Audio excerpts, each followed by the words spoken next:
Assalamualaikum warahmatullahi wabarakatuh. Alhamdulillahilladzi farada alaina syiyam. Wassalatu wassalamu ala sayyidina Muhammad khairul anam wa ala alihi wa ashabihi dzul fadli wal a'lam. Saudaraku, para pemirsa yang berhati mulia, tentunya puasa Ramadan yang kita lakukan dalam tahun ini, kita berupaya agar tercipta yang namanya puasa berkualitas. Puasa berkualitas tentunya ibadah yang dilakukan tidak hanya sekedar menahan lapar dan dahaga, tapi puasa yang berkualitas itu adalah terciptanya beberapa perubahan-perubahan yang terjadi dalam kehidupan kita. Baginda Rasul Sallallahu Alaihi Wasallam mengingatkan kepada kita bahwasanya jangan sampai puasa yang kita lakukan itu tidak berperoleh apa-apa, melainkan hanya lapar dan dahaga. Nabi pesankan kepada kita, kam min shaim laisa lahu min syiyamihi illal ju' wal atas. Banyak orang yang berpuasa itu tapi tidak mendapatkan apa-apa dari puasanya, melainkan hanya lapar dan dahaga.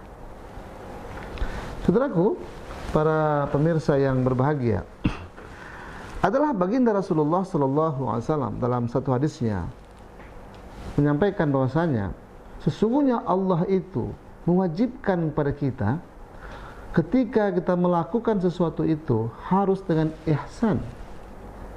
Innallaha katabal ihsan ala kulli syai'. Sesungguhnya Allah mewajibkan setiap manusia itu dalam melakukan suatu perbuatan dilakukan dengan ihsan. Ihsan maknanya adalah do the best, lakukan yang terbaik. Saudaraku, para pemirsa yang berbahagia, paling tidak ada beberapa upaya yang dapat kita lakukan untuk menuju kepada terciptanya puasa yang berkualitas itu. Yang pertama, lakukan puasa itu dengan hati yang ikhlas. Innamal a'malu binniyah. Sesungguhnya setiap amal itu tergantung daripada niat. Ada orang yang puasa itu tujuannya supaya merampingkan badan. Ya. Kenapa Anda puasa? Ya, mudah-mudahan dengan begini berat badanku turun. Kenapa kamu puasa? Ya, mudah-mudahan dengan begini ya, tubuh saya semakin ringan dan lain sebagainya, Maka ini contoh daripada ibadah yang tidak bernilai tidak bernilai pahala. Sebab setiap amal yang kita lakukan tidak karena Allah, maka semua amal kita akan ditolak oleh Allah SWT. Paling tidak, kata baginda Rasul, ada dua syarat suatu amal itu diterima. Yang pertama tentunya amal itu kita lakukan dengan ikhlas. Wa ma umiru illa liya'budullaha mukhlishina lahuddin. Sesungguhnya aku tidak memerintahkan kalian, kata Allah, melainkan melakukan suatu ibadah itu mukhlisin, dilakukan dengan ikhlas, lahuddin, dalam perkara-perkara agama.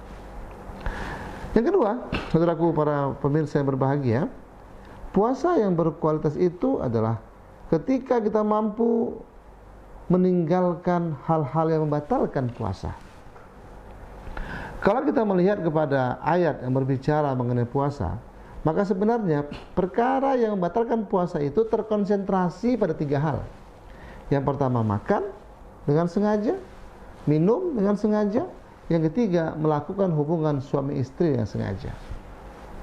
Maka orang yang makan minum di siang hari bulan Ramadan itu tidak hanya dia melakukan dosa, tapi dia telah melakukan yang disebut dengan kedurhakaan kepada Allah SWT. Maka orang yang makan minum dengan sengaja di dalam bulan Ramadan, konsekuensi logisnya dia tidak cukup hanya mengganti di luar Ramadan, tapi sebenarnya dia harus melakukan taubatan nasuha, karena dosa yang dilakukan makan minum dengan sengaja di dalam bulan Ramadan itu sebenarnya tak mampu digantikan walaupun dia mengganti puasa di luar Ramadan. Taubatan nasuha itu adalah kafarah, penebus bagi orang yang menyengaja makan dan minum dalam siang Ramadan. Yang berikutnya, yang membatalkan puasa itu, saudaraku para pemirsa yang berbahagia, adalah ketika kita muntah dengan sengaja. Muntah dengan sengaja. Ya.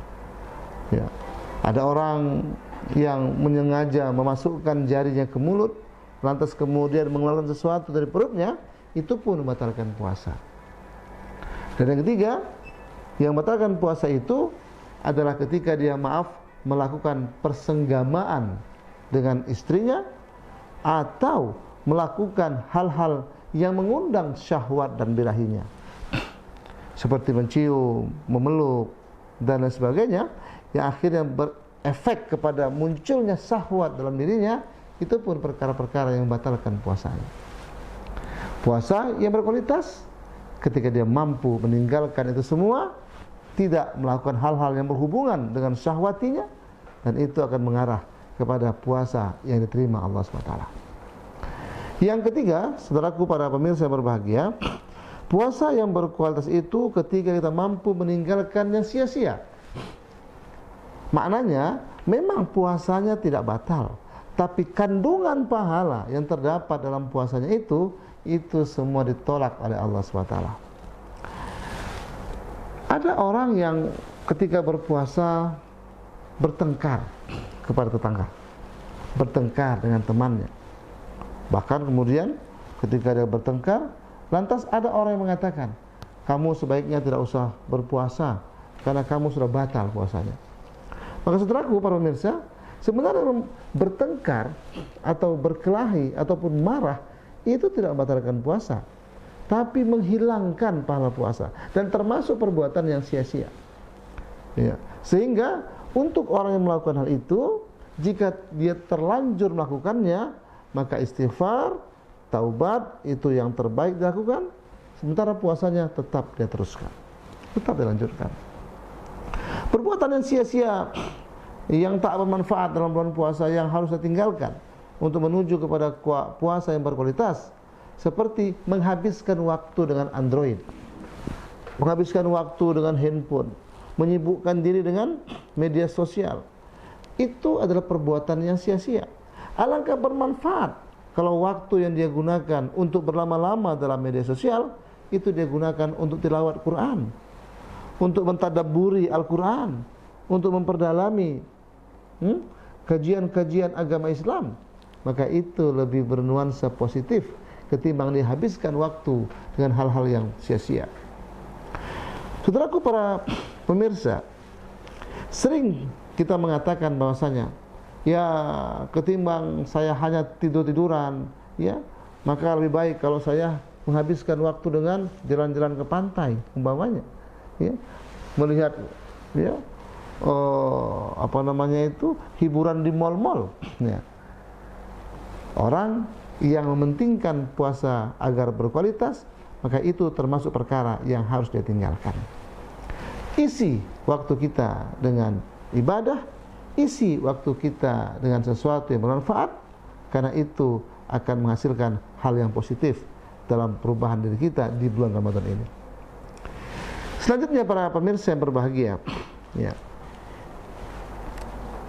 puasa yang berkualitas itu juga ada hubungannya dengan kemampuan kita untuk menahan indera, menahan mata untuk tidak melihat perkara yang maksiat, menahan mulut untuk tidak melakukan pembicaraan yang maksiat, menahan telinga, menahan hati, bahkan menahan akal pemikiran untuk tidak melakukan hal-hal yang tercela. Itu juga akan bernuansa kepada puasa yang berkualitas.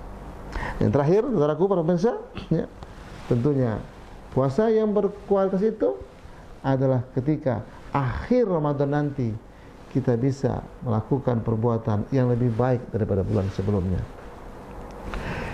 Salah satu filosofi daripada Idul Fitri yaitu kembalinya kita kepada kefitrahan, kembalinya kita kepada kesucian, itu adalah diberikan kepada orang-orang yang selama Ramadan dia mampu melatih dirinya dengan kebaikan. Pasca Ramadan dia tetap mempertahankan perbuatan-perbuatan kebaikan itu. Sebaik-baik amal, kata Nabi SAW, adalah orang yang mampu melakukan amal itu adwa muha, berkesinambungan, walau qalla, walaupun sedikit. Oleh karena itu, mari dalam ibadah Ramadan yang kita lakukan di tahun ini, mari kita tingkatkan kesungguhan kita, keseriusan kita. Dan yang lebih penting, kita pertahankan, kita jaga, kita tingkatkan apapun yang kita lakukan selama Ramadan untuk menjadi ajang dan media untuk perbaikan diri kita pasca Ramadan ini nantinya. Selamat berbuka puasa. Semoga Allah SWT menjadikan kita termasuk orang-orang yang takwa, yaitu orang yang semakin hari semakin dekat dirinya kepada Allah dan semakin baik akhlaknya kepada semua manusia. Usikum wa nafsi bitaqwallah. Assalamualaikum warahmatullahi wabarakatuh.